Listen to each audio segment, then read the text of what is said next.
그리고 특검 이야기하기 전에 이제 심우정 검찰총장에 대해서 민주당이 탄핵 소추를 하겠다라고 지금 기자회견 한 것 같은데, 이 검찰총장은 자기는 직무 배제돼 있다고 또 그럴 거 아니에요? 네네. 네.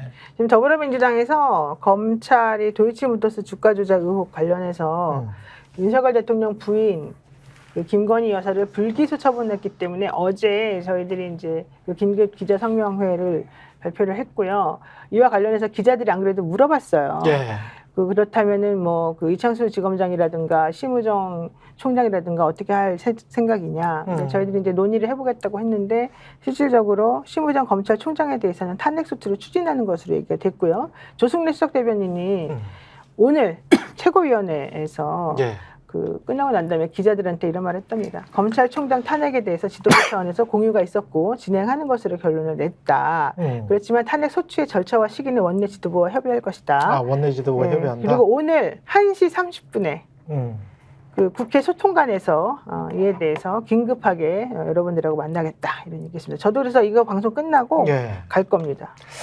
근데 윤석열 대통령은 이 판에 어제 그렇게 또 이야기를 했네요. 끊임없이 생산되는 가짜 뉴스들이 자유민주주의를 위협한다. 우리 사회를 교란하는 거짓 선동과 가짜 뉴스를 물리쳐달라. 어떤 게 가짜뉴스고 뭐가 문제라는 건지 좀 알려주면 좋겠는데. 아니 근데 본인이 김건희 씨와 관련된 주가 조작 의혹 사건과 관련된 그 말했던 것들 있잖아요. 그 모든 게 가짜 뉴스 아닙니까? 사실 그렇죠. 자기가 한 게 입벌군데. 지금 네. 이 선동과 가짜뉴스를 가장 일삼고 있는 대한민국 한 명은 명태균 씨 아닙니까? 명태균 씨 잡아다. 아니 그럼 명태균을 차라리 잡든지. 그래. 명태균이 인지를 잡고 있어서 김지현마저도 말을 못한대잖아요. 명태균이 인지로 잡힌 자는 누구야? 체리 따봉인 것 같습니다. 체리 따봉에? 체리인 것 같습니다. 아, 체리인 거예요? 윤과 김. 야, 근데 김재원은 뭔가 좀 할 것처럼 보이더니 인지를 잡고 있으니 우리 자극하지 말자. 야, 난 그 말에 진짜 정치 이렇게 하는구나 배웠어요. 아니 근데 윤석열 씨가 이렇게 이야기를 하면 손뼉치고 박수하고 뭐 퍼포먼스 했다는데 8,000명의 참석자들과 함께 바르게 살기 운동을 주창을 했다네요. 여기서 또 강릉에서. 네, 이제 기쁠만 합니다. 진짜 대통령이 미치겠다. 자기 고백과 예. 고해 성사를 한 것이지 않습니까? 예. 가짜 뉴스 본인이 가짜 뉴스를 생산하는 거에 대해서 자기 비판을 하면서 앞으로 바르게 살겠다 이렇게 얘기를 했기 때문에 바르게 살기 운동본부들이 좋아한 것이 아닐까 이렇게 생각이 됩니다. 이 와중에 윤 대통령의 지지율은 22%네요. 오늘요? 예. 예. 한국갤럽? 예. 대통령 국정 지지율 22%, 특히 김 여사 관련 부정 평가가 많이 늘었다. 22%면 한국갤럽에서는 거의 최저치인 것 같은데. 네, 갤럽이 예. 15일에서 17일 사이에 최저치 20%였던 것 같고 20%였어요. 조사를 했는데 상대적으로 비슷한 거죠. 예. 윤 대통령 국정 수행에 대한 긍정 평가는 22%이고요. 네. 직전 조사에서는 23%였대요. 그러니까 직전 조사보다 이제 물론 오차 범위 내니까 그러긴 한데 23, 22, 예, 1%포인트 하락했고요.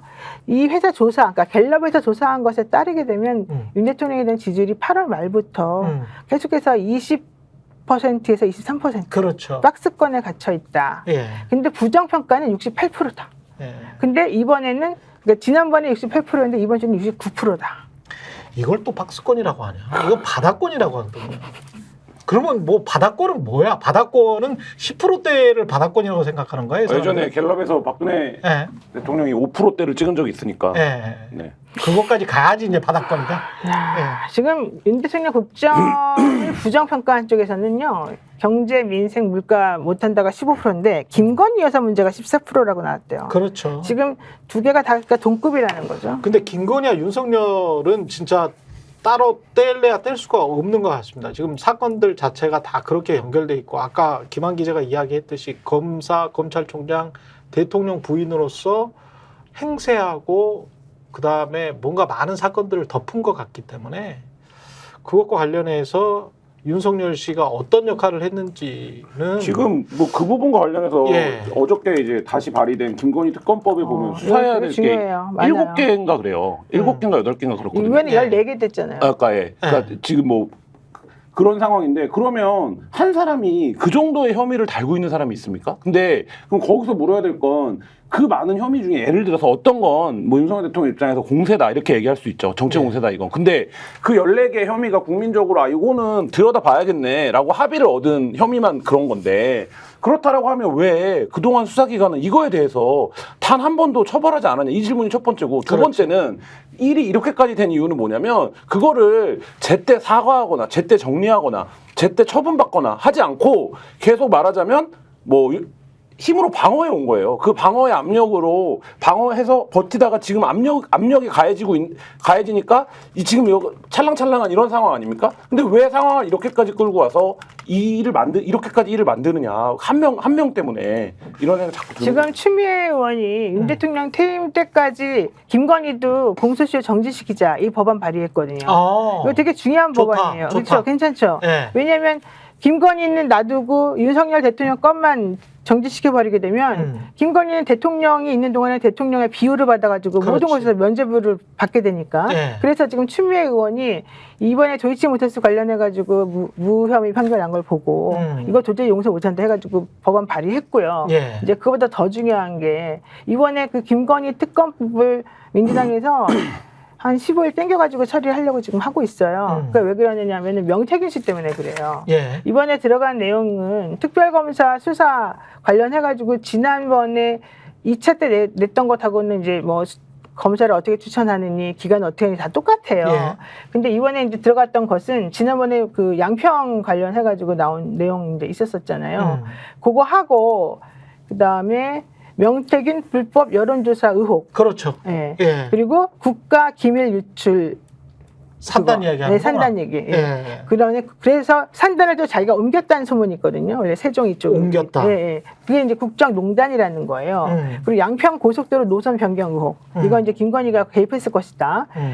그리고 여기서 대통령과 대통령실이 김건희에 대한 의혹 수사를 못하게 방해했다. 이것도 지금 들어가 있어요. 그러니까 이게 굉장히 되게 중요한 것 거예요. 같습니다.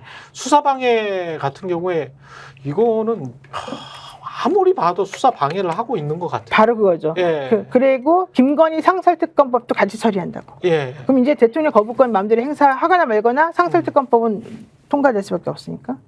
근데 그 상설특검법과 관련해서 그게 규칙인데 국회의 규칙인데 그것마저도 무슨 공정성을 지켜야 된다라고 주장하는 법학자들도 있는 것 같던데 어떻게 보세요? 뭐 그렇게 근데 그렇다고 할지라도 하여간 민주당에서 이거를 통과시키는 거는 규칙을 변경시키는 거는 뭐 아무 상관이 없죠. 네, 상관이 없는 거예요. 법적으로는 그러니까 무방하죠. 지난번에 그렇게 한동훈 대표하고 그 당시에 윤석열 총장하고 둘이서 맨날 그렇게 규칙 가지고 난리쳤었잖아요. 스픽스는 말하는 언론입니다. 대세는 유튜브, 그중에서 스픽스. 좋아요, 댓글, 구독, 알림 설정. 여러분이 저희를 사랑해 주시고 우리가 여러분을 사랑하는 4가지 방법입니다.